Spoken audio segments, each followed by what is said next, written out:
Muito boa tarde. Como de praxe, todos os dias durante essa semana dessa maratona, eu estou online, ao vivo, às 20 horas e 20 minutos, com o nosso projeto Hashtag 2020, como também estou online às 12h07, todos os dias, essa live no Almoce Comigo. Então, almoce e mate sua vontade de comer e também mate a sua vontade de conteúdo. Consuma o conteúdo que a gente está passando aqui, beleza? Jante comigo não, almoce comigo. Para quem não me conhece ainda, eu sou o engenheiro Felipe Soares. Se você chegou aqui de paraquedas, porventura chegou aqui na live, eu quero te dizer o seguinte: eu sou engenheiro civil de formação, tenho algumas especializações, eu sou especialista em estrutura de concreto armado e fundação e tenho algumas formações complementares. Que formações são essas? Além de engenheiro civil, eu sou eletrotécnico, técnico de segurança do trabalho, eletricista predial, eu sou encanador predial, eu sou supervisor de obras, que é o antigo curso de mestre de obras pelo Senai. Felipe, tá maluco? Para que tu fizesse esse treinamento? E eu costumo sempre reforçar, eu não fiz esses treinamentos porque eu não vou trabalhar com a mão de obra pesada não,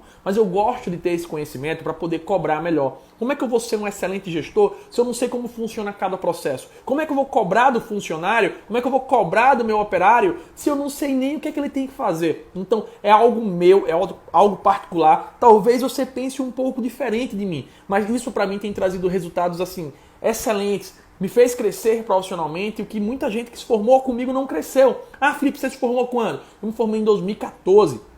Só que eu trabalho com obra desde o final de 2011. Eu considero 2012, tá? Então, desde 2012 que eu tô nessa caminhada. São praticamente 8 anos de obra, tá? Felipe, mas cara, 8 anos. Eu consegui aprender muito, eu tive muita experiência profissional. Eu trabalhei em várias empresas e depois montei a minha, o que fez toda a diferença no mercado. E vendo tudo isso, eu posso conversar para vocês hoje e dizer que tem erros muito comuns na gestão de uma obra. Tem erros muito comuns para quem está começando. Olha, numa obra, uma série de coisas pode acontecer de maneira que você consiga diminuir o seu lucro, errando, não fazendo as coisas de forma correta. E isso pode prejudicar você na sua obra, gente. Pode prejudicar e te levar até a ter prejuízo, a quebrar antes mesmo de começar. Faz sentido para vocês? Em uma obra, diversos fatores podem influenciar para que você cresça ou não tenha sucesso nessa obra. Felipe, e o que é ter sucesso numa obra? O que é ter sucesso na construção de uma casa? Quando a gente fala em sucesso numa residência, em sucesso no empreendimento, eu estou envolvendo 4 pilares. Olha, presta atenção nesses 4 pilares. Isso aqui não é os 5 motivos que podem te levar a ter prejuízo, não.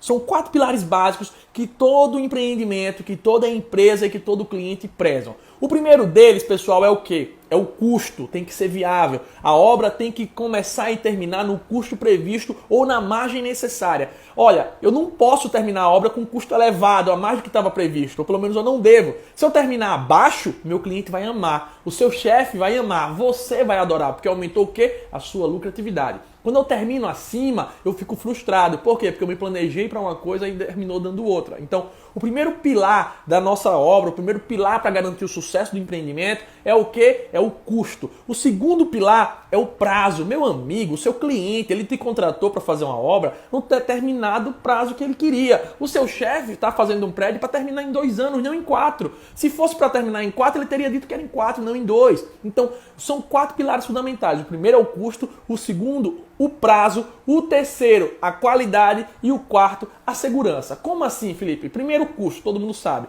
Se a obra está fora do custo, pode fazer a empresa quebrar, pode fazer perder. Segundo, o prazo. Eu tenho que conseguir terminar a minha obra dentro do prazo estabelecido. Óbvio que acontecem interferências, que podem acontecer coisas que não estão previstas, como o Covid da vida, e atrasar a obra porque o governo decretou que era para parar tudo. Isso está fora da realidade, está fora do orçamento. É algo que não se pode prever. É um estado de calamidade, é uma pandemia. Mas eu tenho que tentar terminar a obra dentro da margem estabelecida de prazo. Terceiro, dentro da qualidade. Como assim, Felipe, dentro da qualidade? Meu amigo, isso aqui eu não deveria nem estar falando. A obra tem que atender aos requisitos de qualidade que foi proposto no projeto. Felipe, vou perguntar a vocês aqui, qual obra tem que ter mais qualidade? Uma casa de alto padrão de R$1 milhão ou uma casa de R$100 mil com padrão mais baixo? Qual obra das duas vai ter mais qualidade? Vou bater palmas para vocês, porque geralmente quando eu faço algo desse tipo, o pessoal diz que é a de R$1 milhão. Exatamente isso que vocês me responderam. As duas obras têm que atender a todos os requisitos de qualidade. Só que qualidade não quer dizer padrão. O padrão de acabamento de um é diferente da outra, mas no padrão estabelecido no projeto, no que se foi proposto dentro do projeto, daquele empreendimento, ela tem que ser perfeita e impecável. Não é porque é mais barato que é de baixa qualidade. Não é porque teve um menor custo, não é porque foi um menor investimento, não é porque foi um menor padrão que é uma qualidade inferior, não. Eu tenho que manter o mesmo padrão de qualidade. A mesma parede da obra de 1 milhão que tem que estar no esquadro, a parede da obra de 100 mil também tem que estar. O mesmo nivelamento do piso, as cerâmicas tudo bonitinha, alinhada, ela tem que estar do mesmo jeito. Então, outro pilar muito importante é o padrão de acabamento. E o padrão não, o padrão de qualidade. Gente, pelo amor de Deus, não é porque você está fazendo uma obra de 100 mil reais de uma Casa Minha Vida que você vai entregar qualquer coisa, não. O cliente é o mesmo sonho. O sonho do cara de 1 milhão, às vezes o sonho do cara da casa de 100 mil reais é muito maior, porque é o primeiro imóvel dele. Aí você como engenheiro vai lá e faz merda. Você como construtor vai lá e acaba, frustra o cara. O que era para ser o sonho dele da casa própria, de ter conseguido o primeiro imóvel, se torna na maior dor de cabeça, de todo ano tá tendo que pintar, porque você deixou falhas no processo construtivo. Tá? Então, o terceiro pilar é o que, pessoal? Qualidade. Repete para mim, quais são os 3 pilares? O primeiro, custo. O segundo, prazo. O terceiro, qualidade. E o quarto é o que? Segurança. Como assim, Felipe? Segurança. Imagina só, você está numa obra com o seu cliente que te contratou para fazer o serviço e você tem uma morte ali dentro. Você tem um acidente que o cara perdeu um braço. Você tem noção de que essa morte, esse acidente vai prejudicar você e o seu cliente, porque ele pode entrar como corresponsável por dano, como é que chama, dano solidário, se eu não me engano, tá? Entendeu? Porque ele que foi o contratante. Cara, tu não tem noção do que eu tô te falando aqui. Então, a segurança, ela é fundamental também. Eu não tô dizendo aqui que você vai ter que seguir todas as normas, ou que você tem que fazer, não, fica a seu critério. Mas tenha o máximo de segurança que você puder na sua obra, para garantir todos esses pilares. Agora imagina só uma laje, eu tenho 4 pilares que eu falei para vocês, ó, 4 pilares, e em cima eu tenho a laje. Eu não posso diminuir a qualidade da minha obra para poder aumentar o custo, senão, ó, a minha laje vai ficar inclinada. Eu não posso aumentar o prazo da minha obra para diminuir o custo, não. Eu tenho que ter um perfeito equilíbrio nesses 4 pilares para garantir o resultado final da obra. Imagine que o resultado, a plenitude da sua obra, o sucesso dela é você conseguir botar a laje apoiada nos 4 pilares e ela ficar em pé, ela resistir, ela conseguir segurar. Então esses 4 pilares, é responsabilidade solidária, isso aí, Justiniano, eu sou ruim de nome.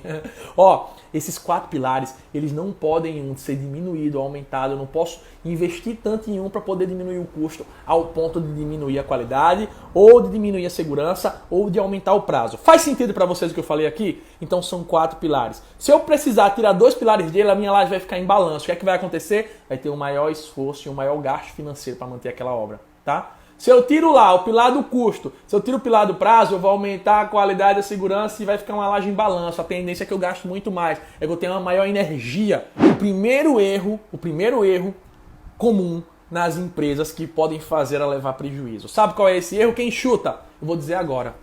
Não respeitar os processos construtivos. Como assim, Felipe? O cara começou hoje, ele não tem experiência, ele vai ouvir quem? O mestre de obra. Ele vai ouvir quem? O pedreiro. O pedreiro está querendo o quê? Terminar rápido para poder ganhar o dinheiro. O pedreiro que trabalhou na produção, ele quer o quê? Velocidade. Aí ele vai chegar para o engenheiro e vai dizer o seguinte, não, pô, não precisa não, isso não. O que é isso, Felipe? Não respeitar os processos construtivos. É não respeitar que antes de jogar o meu reboco na parede, eu tenho que botar o chapisco. Aí o que o pessoal faz? Bota bianco na massa e reboca direto. Beleza, a princípio tudo certo. E daqui a um ano, quando soltar isso, de onde é que vai vir o dinheiro para consertar? O dinheiro vai vir de quem? O dinheiro vai vir da garantia da construtora. Ou seja, o lucro que tu teve hoje vai ser consumido daqui a um ano, quando tu nem tiver mais o dinheiro. Tem que ser respeitado esses processos. Por exemplo, a falta da impermeabilização. Ah, doutor, mas eu já fiz isso aqui em 200 casas e nunca tive esse problema de infiltração. Sabe por que ele nunca teve esse problema? Porque ele nunca voltou lá para olhar. Porque ele nunca foi cobrado na justiça. Por quê? Porque o cara é um pedreiro, ele não tem ART, ele não tem responsabilidade técnica, ele não teve nenhum documento, nenhum contrato formal. Como é que o cliente vai correr atrás dele? Quer dizer que necessariamente não teve falhas? Será que ele voltou 5 anos depois para aquela obra para avaliar o que tinha lá dentro? Então, respeitem os processos. Como assim, Felipe? Respeita o tempo de cura do chapisco. Respeita o tempo de cura do reboco. Meu amigo, você sabe que tem um tempo de cura do reboco?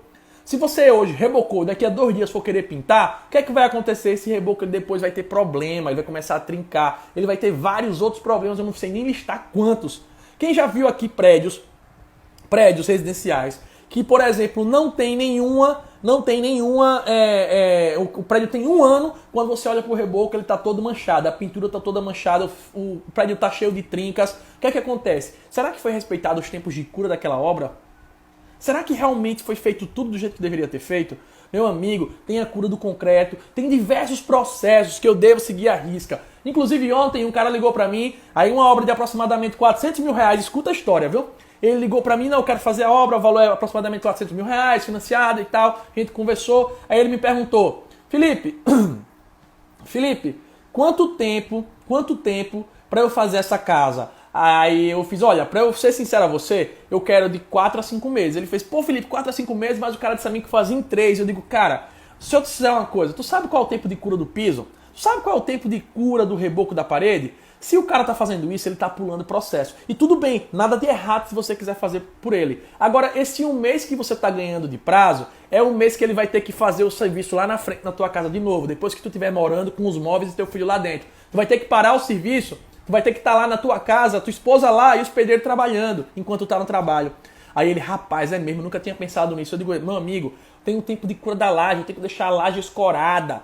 Então eu vou aliviando, isso tudo faz o quê? Com que eu aumente um pouquinho do prazo da minha obra. Óbvio que se eu crio processos, que se eu faço otimização, o que é que vai acontecer? Enquanto tá lá a laje curando de dentro, tudo com escora, o que é que eu vou fazer? Eu faço o reboco externo da casa. Por quê? Porque não vai impedir. Enquanto eu estou fazendo o reboco, estou fazendo instalações, eu tenho que ter um planejamento estratégico de forma que eu não tenha mão de obra parada. Mas eu tenho que respeitar os meus tempos de cura, meu amigo. Tem que cumprir. Eu não posso chapiscar de manhã e à tarde querer rebocar. Eu tenho os prazos. Ó, tem gente que está perguntando o tempo de cura. Não é uma live para falar sobre isso, gente. Senão eu não consigo falar. Se eu for parar para dizer aqui todos os tempos de cura, todos os processos, eu não consigo seguir os outros 5 passos. Mas faz sentido para você o que eu falei aqui? Quem conhece alguma obra que não respeitou o tempo de cura de escora, que não respeitou o tempo da impermeabilização do baldrame para poder aterrar, tem lá dizendo no produto 5 dias, 7 dias, aí o cara faz o quê? Pintou hoje, deu a primeira demão, deu as 3 demãos, 3 demãos, e amanhã faz o quê? Reaterra. Cara, perdeu a funcionalidade a parada. Perdeu a funcionalidade. Então o que eu estou falando aqui é processo, o que eu estou falando aqui é coisa real, é o que eu vejo no dia a dia, é o que eu vi nas obras e os erros que eu vi as pessoas cometerem. O lucro que fez virar prejuízo. O segundo erro muito comum. Cara, se você está numa obra sozinho, geralmente você tende a querer estar com toda a informação. Quando você está com 4, 5, 6, 7 obras, se você para a informação só em você, a obra para. Meu amigo, você tem que deixar claro tudo que tem que ser feito. A informação não pode depender só do engenheiro. Ele tem que estar lá, claro, o que tem que ser feito para cada um. Então, eu não posso guardar a informação. Olha como eu anotei o nome aqui, ó.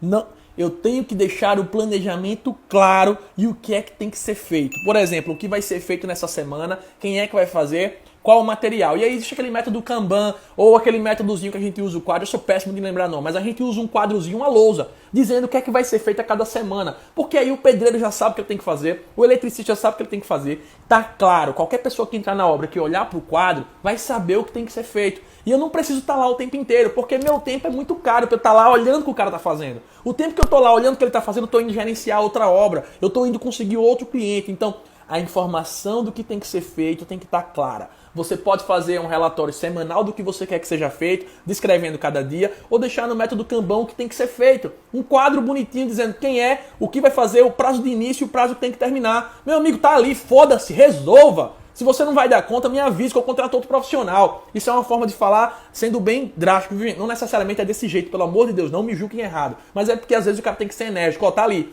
Se você não vai dar conta, me avisa que eu já boto o nome de outro profissional e tu procura o teu destino. Sacou? É simples, você é o chefe, você que está contratando. Ó, tá aqui o quadro, segunda tu tem que fazer isso, terça é isso, quarta é isso. Ah, doutor, mas eu resolvi fazer outra coisa. Você não sabe ler mais não? Tá ali o quadro, ó. Se você fizer diferente, me avise, que eu já trago outra pessoa para substituir teu nome. Ainda bem que já tem um apagador aqui do lado, tá? Eu apago e já boto o nome de quem vai fazer o serviço.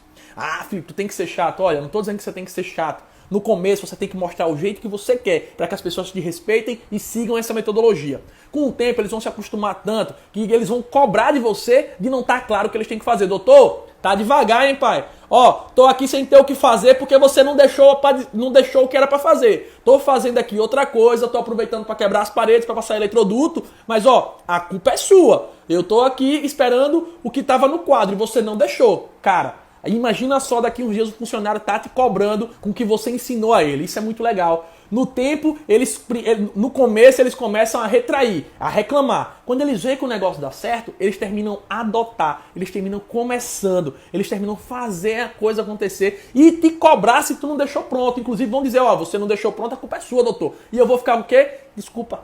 Realmente. Ah, não, mas ó, você não sabia o que tinha pra fazer? Ainda bem que você é um excelente profissional que eu lhe treinei pra isso. Eu não preciso estar aqui mandando, não. Só pra eu mandar, eu mando outra pessoa. Eu quero que ninguém traga problema pra mim, não. Eu quero quem traga solução. Problema é o mesmo arrumo. Então, ó, deixa a informação clara, deixa certo o que é que tem que ser feito, não espera. Olha, gente, e tem cara que é macetoso, tem cara que só quer uma desculpa para não trabalhar. Ah, doutor, eu tô aqui sentado porque eu não sabia o que era para fazer, o senhor não deixou escrito, eu não sabia se podia ou se não podia.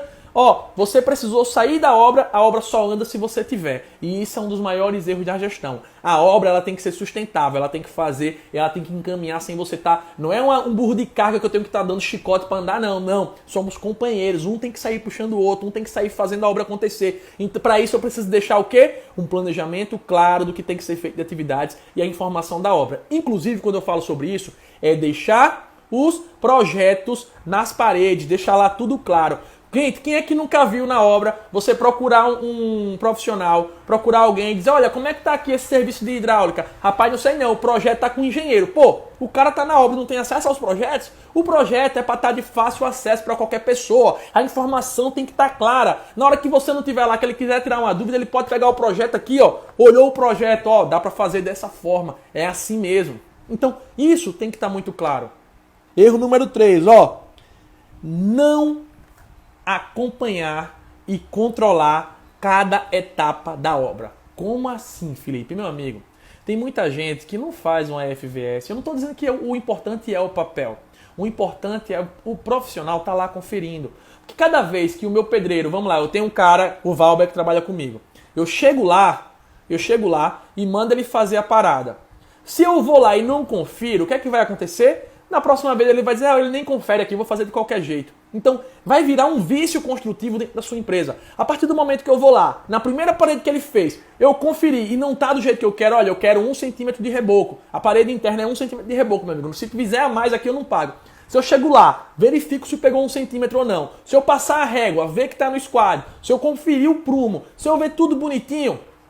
Tô dando exemplo geral aqui, confiro o esquadro tá ok, confiro o prumo tá ok, confiro o meu 1,5 cm, na hora de fazer a segunda parede ele vai dizer, rapaz, o Felipe vai o quê? O Felipe vai conferir, eu vou fazer correto, porque se eu fizer errado ele vai estar ouvindo moído e ele vai querer descontar do meu dinheiro. Então a FVS, ficha de verificação do serviço, é um documento, mas não necessariamente, eu gosto de documentar tudo, né? Você fazer um FVS é sempre bom para você lembrar de tudo, de cada parede, de cada etapa da obra. Mas se você não tem isso, sem problema. O importante é que você vá lá e confira. Tem um vídeo meu no IGTV, do meu estagiário João, conferindo as paredes de reboco antes de pagar o empreiteiro. Por quê? Quando eu fecho com um empreiteiro, eu digo, ó, as paredes internas tem que ter 1,5 cm, beleza?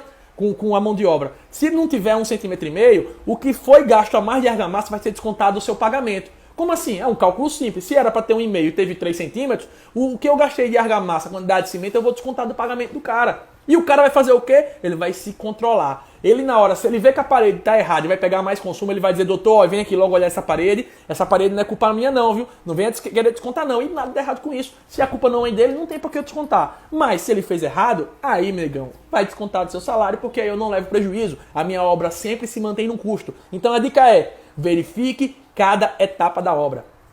Vai chegar um momento que todos os seus funcionários vão estar acostumados. Toda essa galera vai saber a sua forma e metodologia de trabalho. E você não vai precisar mais estar no pé. Você vai fazer o quê? A amostragem. Você vai lá e vai conferir por amostragem. Eu vou dar um exemplo. Você trabalhando em um prédio, o prédio tem 10 apartamentos. O que é que você vai fazer? Eu vou mandar tirar... Eu passei o dia na obra, tomando conta, fui encontrar fornecedor. Quando eu cheguei, o que é que teve? Tá lá. Os revestimentos cerâmicos tudo pronto. Eu vou mandar tirar o de todo mundo? Não. Eu entro no apartamento de cada equipe e digo o seguinte, olha, tira aquela peça ali pra mim. O cara pega a espátula, tira a peça. Se eu olhar pra argamassa e ver que não tá uma cola do lado e não tá uma cola e não tem uma cola no piso, eu vou dizer, retira todo o piso e vai ser descontado da empreiteira. Retira todo o piso e vocês vão ter que fazer de novo. Porque eu não vou deixar o piso desse jeito para daqui a uns 6 meses, quando o cliente vier receber a obra, o piso está todo fofo. Eu vou lá e cobro, eu vou lá e mostro. A partir da primeira vez que ele tiver que retirar todo o piso, e ver que aquilo ali, ele vai sair do bolso dele, o que é que vai acontecer, Felipe? Ele nunca mais vai cometer o mesmo erro. Porque ele vai ter medo de eu chegar lá no apartamento e dizer, tira essa peça. Faz sentido, concorda? O cara só aprende quando dói no bolso. O brasileiro só parou de beber dirigindo por quê? Porque a multa da lei seca é R$5.000 e perde a habilitação. O brasileiro só começou a usar cinto de segurança por quê? Porque se não usar cinto, leva multa. É assim que as pessoas funcionam. E a mão de obra também funciona assim. Faz sentido? Se você não confere, a equipe relaxa, como diz aqui o Fábio, e não vai nunca fazer do jeito que você pediu. Concorda comigo? Concorda comigo, pessoal? Posso continuar? Então, passo número 3, conferir as etapas da obra até que a sua equipe realmente saiba a sua metodologia de trabalho. Que você afira, que você documente e guarde, que você bote lá. Até para você saber parede A, parede C, parede do quarto, tudo que foi feito na obra documentado pela uma ficha de verificação de serviço ou RIP, relatório de inspeção, RIP, relatório de inspeção planejado.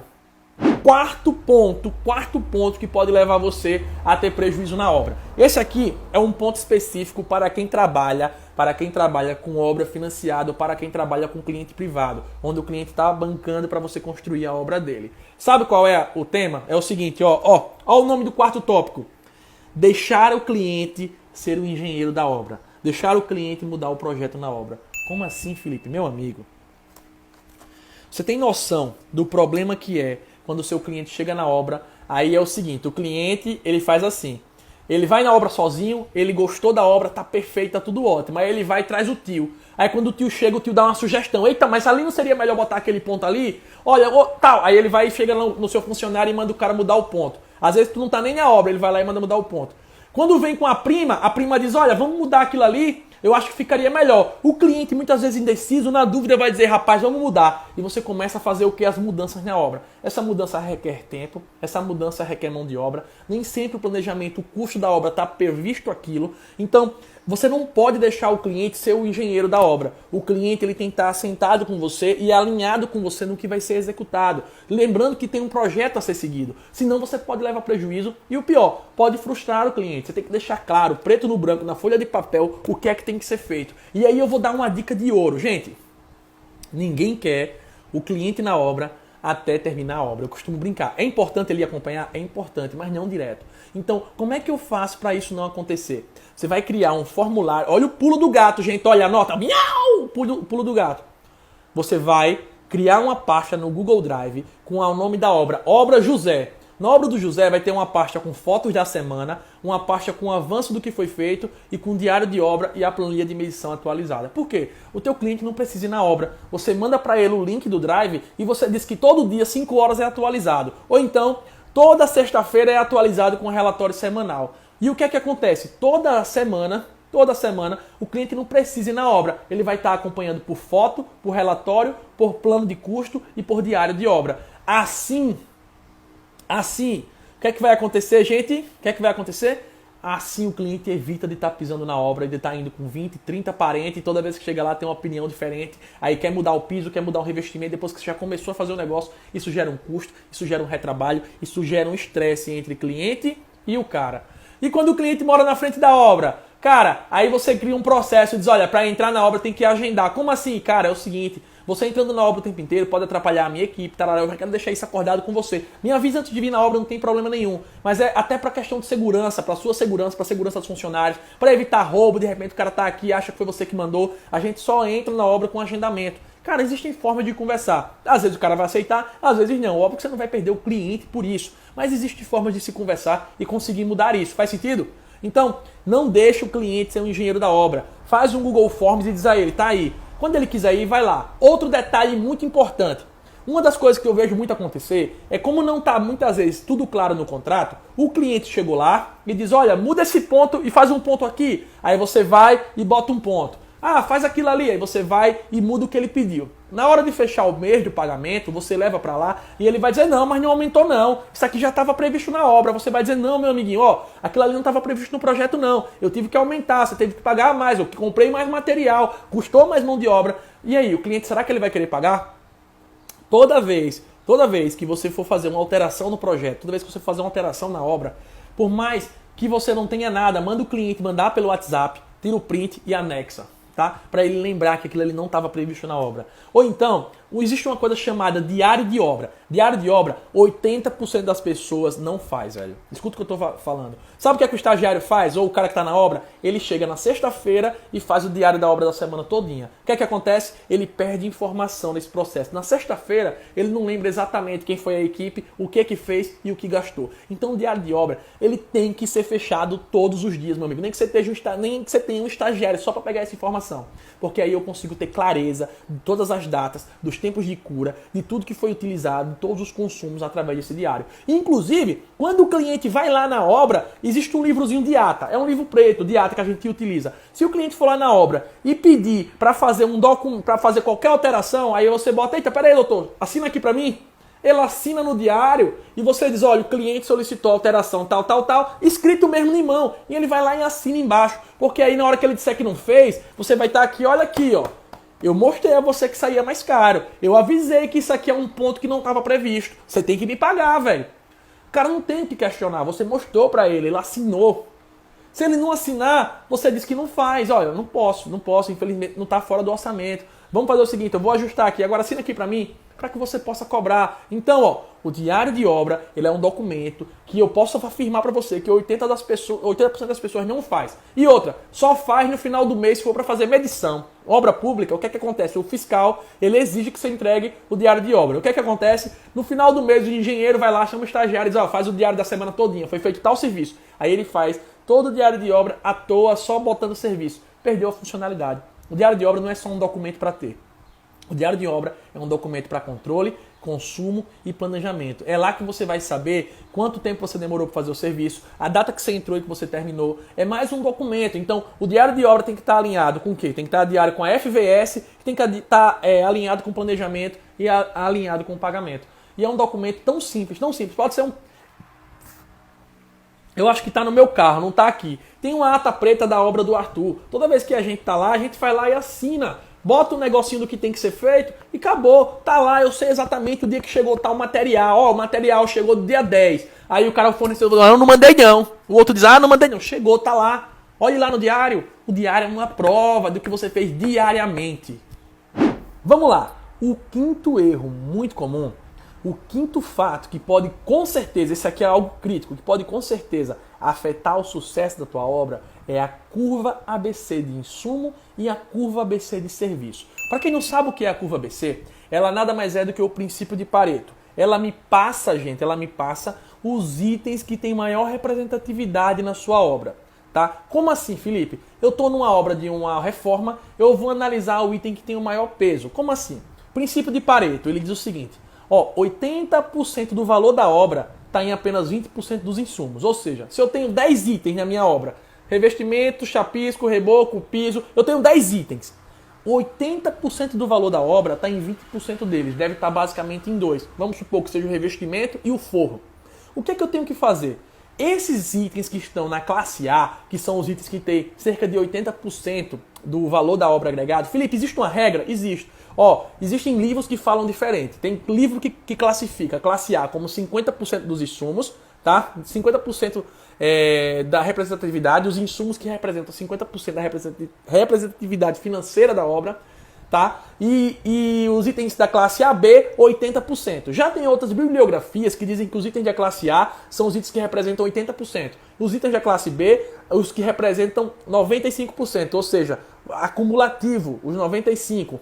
E a classe C, 5%. Não existe uma regra, existem aí várias metodologias que falam diferente. Eu costumo dizer o seguinte, eu tenho que focar nos itens que têm maior preço agregado. Por exemplo, geralmente numa obra, um dos insumos que tem uma maior representatividade é a mão de obra pedreiro. Pedreiro é um insumo. Então, se eu economizo numa mão de obra de pedreiro que chega aí, pode chegar até 25% do valor de uma obra, tá? A mão de obra no valor total, 20%, 25%, estou dando um exemplo. Se eu economizo 10% nesse valor aqui, equivale a quanto, minha gente? Se eu pego 10% nos 25%, eu estou economizando quanto, pessoal? 5% do valor total da obra.